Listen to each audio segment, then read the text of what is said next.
پچھلے درس میں عالم برزخ کے حوالے سے آپ سماعت کر رہے تھے کہ عالم برزخ دنیا اور آخرت کے درمیان ایک جگہ ہے جس کو برزخ کہا جاتا ہے. یعنی جب انسان کی موت واقع ہوتی ہے تو قیامت قائم ہونے سے پہلے جس جگہ پر وہ رہتا ہے اسے عالم برزخ کہا جاتا ہے. اب حسب مراتب عالم برزخ کے اندر لوگوں کا وہاں پر سلسلہ ہوگا. جب انسان کی موت واقع ہوتی ہے فرشتے اس کے پاس آتے ہیں, جہاں تک نگاہیں جاتی ہیں اسے فرشتے دکھائی دے رہے ہوتے ہیں اور پھر اس کو کی روح قبض کر کے اسے عالم برزخ کی طرف لے کر چلے جاتے ہیں.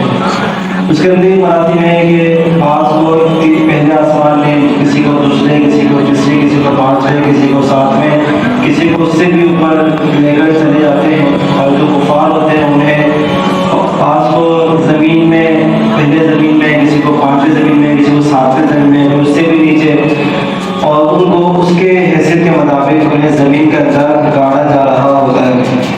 یاد رکھیے گا کہ جب کسی انسان کی موت واقع ہوتی ہے تو ایسا نہیں ہوتا کہ کوئی روح کسی کے اندر سرایت کرتا ہے. بعض لوگ کہتے ہیں کہ فلاں کی روح ہمارے اندر آ گئی, کہ فلاں بابا ہمارے اندر آ گیا, اور وہ اس کو حال نشر ہوتا ہے کہ فلاں مزار کے بابا سے اس کے اندر آ گئے تھے. یاد رکھیے گا کسی انسان کی روح کسی انسان کے اندر داخل ہو نہیں سکتی. اگر وہ اس طریقے سے کہے کہ فلاں بزرگ کے فلاں بابا میرے اندر آ گئے تھے تو یاد رکھیے گا وہ کہنے والا جھوٹا ہوگا. کسی انسان کی روح بھی کسی انسان کے اندر نہیں جا سکتی. ہاں جنات وغیرہ, شیاطین وغیرہ تو انسان کے اندر جا سکتے ہیں, لیکن انسان کی روح کسی روح کے اندر, کسی انسان کے اندر جا نہیں سکتے. اسی طریقے سے موت کا معنی روح کا جسم سے جدا ہونا ہے, نہ کہ ختم ہونا ہے کہ موت روح مر گئی ہو, ایسا نہیں ہے, بلکہ جسم سے اس روح کا تعلق ختم ہو جاتا ہے, وہ وہاں سے نکل جاتی ہے, جس کی وجہ سے انسان کو موت واقع ہو جاتی ہے. مردہ کلام بھی کرتا ہے, بات چیت بھی کرتا ہے. جب انسان کی موت واقع ہوتی ہے تو ہمیں نہیں پتہ چلتا سوائے جنات اور انسان کے تمام مخلوق اس کی آواز کو سنتی ہے. یعنی جانور بھی اس کی آواز کو سن رہے ہوتے ہیں. جو ہم مردے کو دفنا کر آ رہے ہوتے ہیں, جب مردہ آواز دے رہا ہوتا ہے, پکار رہا ہوتا ہے, تو جو وہاں پر جانور وغیرہ ہیں وہ تو اس کی آواز کو سن رہے ہوں گے, لیکن انسان اور جنات جو ہے مردے کی آواز کو نہیں سن رہے ہوتے. یہ وجہ ہے کہ جب عذاب قبر ہوتا ہے کسی شخص کے اوپر تو سوائے جنات انسان کے تمام مخلوق جو ہے اس کی آواز کو سنتی ہے, اس کی چیخ و پکار کو بھی جو وہاں کے رہنے والے جانور, جو چلنے والے جانور ہیں, اس کی پکار کو سن رہے ہوتے ہیں. اسی طریقے سے جب مردے کو قبر میں دفن کرتے ہیں تو اس وقت قبر جو ہے مردے کو دباتی ہے.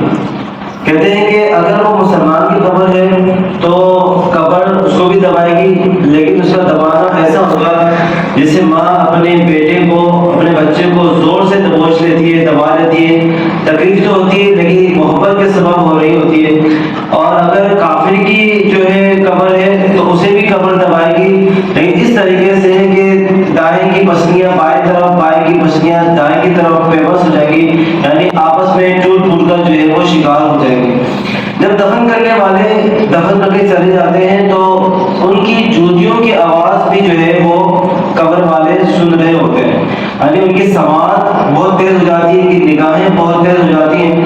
تو جب دفنا کر دفن کرنے والے وہاں سے جاتے ہیں تو ان کی جوتیوں کی آواز بھی وہ سن رہے ہوتے ہیں. اس لیے کہا جاتا ہے کہ جب بھی ہم قبر میں جائیں تو اس کے سرانے کے بجائے اس کے سینے کی طرف, اس کے پاؤں کی طرف کھڑے ہو کر دعا یا فاتحہ وغیرہ کریں, کیونکہ جب ہم وہاں پر جاتے ہیں تو مردہ ہمیں پہچانتا ہے کہ کون ہمیں فاتحہ کے لیے آئے ہیں, کون ہم سے ملنے کے لیے آ رہے ہیں. تو اگر سرانے کی طرف کھڑے ہوں گے سر کے پاس تو مردے کو سر گھما کر دیکھنے میں تکلیف ہوتی ہے.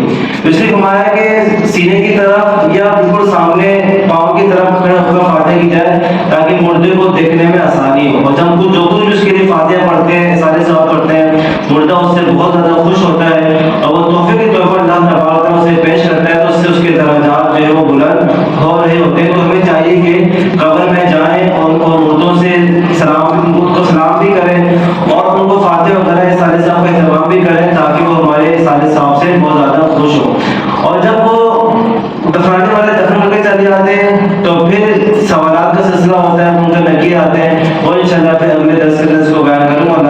ہے جو کچھ سنا ہم سب کو عمل کرنے کی توفیق عطا فرمائے اور مرنے سے